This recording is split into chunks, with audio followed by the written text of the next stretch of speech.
Hello friends, today we will discuss about the topic inflammation. आज के lecture में हम इन्फ्लामेशन के बारे में जानेंगे कि जो इन्फ्लामेशन इट मीन सूजन या स्वेलिंग जो होता है वो कैसे होता है और क्यों होता है और उसके क्या क्या से टाइप्स है। अगर साधारण लैंग्वेज में बोलेंगे तो फूल जाना, जो नॉर्मल कंडीशन से नॉर्मल हो जाना, वही इन्फ्लामेशन होता है।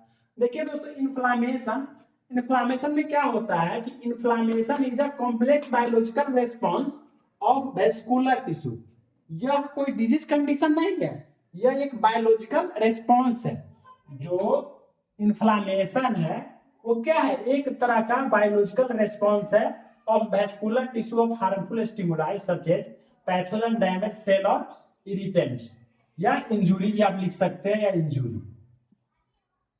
इंजुरी। तो यानी कि एक तरह का रिस्पॉन्स है। जब हमारे शरीर में कोई पैथोजन इंटर कर जाता है, वो हार्म पहुंचाता है, उसके कारण जो बल्जिंग होता है वही तो इन्फ्लामेशन है। तो उसी को हम क्या बोलते हैं, इन्फ्लामेशन। ये डिफिनीशन था किसका, इन्फ्लामेशन का। इन्फ्लामेशन एक तरह का बायोलॉजिकल रेस्पॉन्स है जो किसी भी पैथोजन के कारण हो सकता है, इंजुरी के कारण हो सकता है, किसी भी ट्रॉमा के कारण हो सकता है। उसी को हम क्या बोलते हैं, इन्फ्लामेशन बोलते हैं। अब हम सेकेंड जो देखते हैं दोस्तों, टाइप्स। जो इन्फ्लामेशन के कौन कौन से टाइप्स होते हैं, इन्फ्लामेशन जो है उसके कौन कौन से टाइप्स होते हैं। अब अकॉर्डिंग टू क्या है, according to duration and severity. जो ड्यूरेशन और सिवियरिटी के अकॉर्डिंग जो इन्फ्लामेशन है उसको दो पार्ट्स में डिवाइड किया गया है। एक तो है एक्यूट इन्फ्लामेशन और दूसरा है क्रॉनिक इन्फ्लामेशन। पहला क्या था, एक्यूट इन्फ्लामेशन, दूसरा क्या है, क्रॉनिक इन्फ्लामेशन। ये है ड्यूरेशन एंड सिवियरिटी के अकॉर्डिंग। एक्यूट इन्फ्लामेशन देखिए दोस्तों, एक्यूट इन्फ्लामेशन क्या होता है वो हम बता रहे हैं आपको।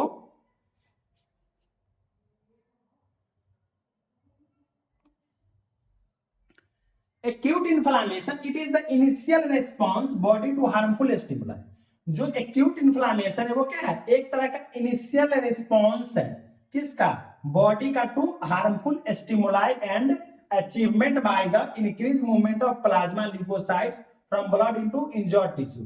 यह एक तरह का एक्यूट से समझ में आ रहा है कि ये एक शॉर्ट टाइम का इन्फ्लामेशन या कुछ दिनों तक रहेगा, उसके बाद खत्म हो जाएगा।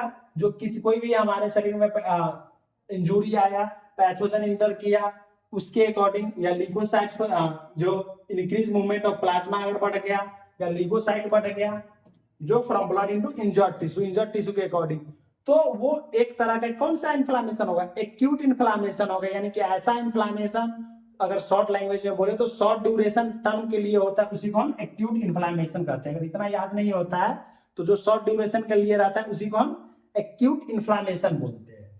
अब हम जानेंगे, जो पहला तो हम क्या देखें, एक्यूट। दूसरा हम देखेंगे कि क्रॉनिक इन्फ्लामेशन।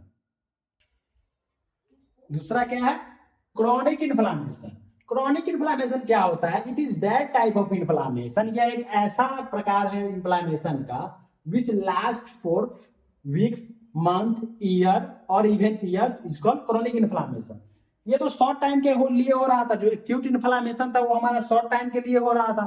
लेकिन क्रॉनिक इन्फ्लामेशन या तो ये वीक्स भी, बहुत सारे वीक्स यानी अप्रोक्सीमेटली 4 वीक्स, 4 वीक्स या मंथ या इवन ईयर्स तक जा सकता है। उसी इन्फ्लामेशन को हम क्रॉनिक इन्फ्लामेशन बोलते हैं। अकॉर्डिंग टू सीवियरिटी, ये तो हम अगर अकॉर्डिंग टू कॉजेटिव एजेंट ये हम पढ़े थे अभी। According to duration and severity के अकॉर्डिंग एक्यूट इन्फ्लामेशन और दूसरा क्रॉनिक इन्फ्लामेशन। अब हम देखेंगे अकॉर्डिंग टू कॉजेटिव एजेंट या इटियोलॉजी। क्या, इटियोलॉजी भी बोलते हैं इसको। अब हम देखेंगे कॉजेटिव एजेंट और इटियोलॉजी के अकॉर्डिंग जो हमारा इन्फ्लामेशन होता है वो कितने टाइप्स का होता है। इसमें फर्स्ट है सेरस इन्फ्लामेशन। फर्स्ट इन्फ्लामेशन है, क्या नाम है, सेरस इन्फ्लामेशन। सेकेंड इन्फ्लामेशन है ट्रोमेटिक इन्फ्लामेशन। थर्ड इन्फ्लामेशन है बैक्टीरियल इन्फ्लामेशन। फोर्थ इन्फ्लामेशन है हाइपरप्लास्टिक इन्फ्लामेशन। फिफ्थ इन्फ्लामेशन है रिएक्टिव इन्फ्लामेशन। सिक्स्थ इन्फ्लामेशन है सपोर्टिव इन्फ्लामेशन और सेवेंथ जो इन्फ्लामेशन है वो क्या है, अल्सरेटिव इन्फ्लामेशन। तो ये अकॉर्डिंग टू कॉजेटिव एजेंट के हैं, अकॉर्डिंग ये दिया गया इन्फ्लामेशन है।